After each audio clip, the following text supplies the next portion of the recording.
two tests to check for pelvic stability that I love are the ones I'm going to share with you. The first one is the more difficult one. That's a lot more advanced for people who work out and they think they don't have pelvic floor dysfunction, or they think that they have strong core, not understanding core is not here. Your core is your whole trunk, the front, the side, and the back. So what you want to do is what's referred to, or I refer to as functional bridge. So you're going to lay down on your back and your heels are about index finger away from your shoulders and as wide as your pelvis.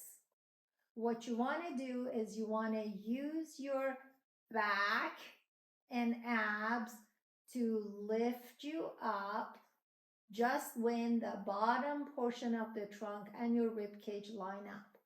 Now you want to use or imagine your thighs are cannons with the balls going through the cannons and coming through the knee joint.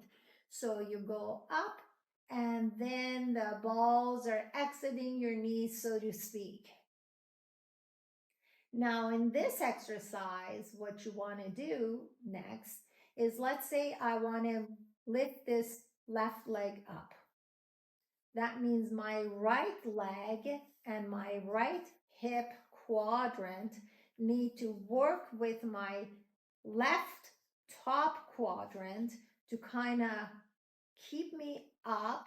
And just as I'm about to lift my left leg up, the right quadrant presses into the floor to activate the right muscles. So when I lift this leg up, I don't drop my pelvis or do like shifting or anything like that. Of course, I do it on both sides too. If you're able to keep your pelvis leveled as you lift your leg up, you're doing a really good job. So it needs to be leveled and it needs to not shift side to side.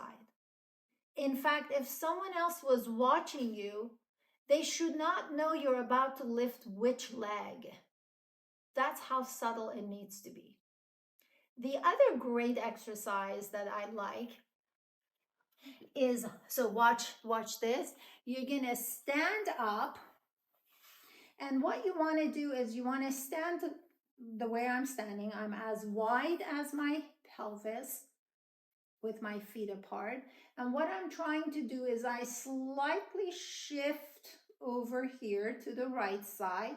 Am I able to hold myself in that position and lift the other leg up without the pelvis going that way or doing funky stuff? It doesn't matter how well you can stabilize at your ankle joint. What we're looking for is, did you shift, laterally shift, or did you lose like your balance here because you're about to lift that leg up? A lot of times people can't stay over that ankle and lift this other side up. That means what is needed to stabilize your pelvis over your leg is not activated.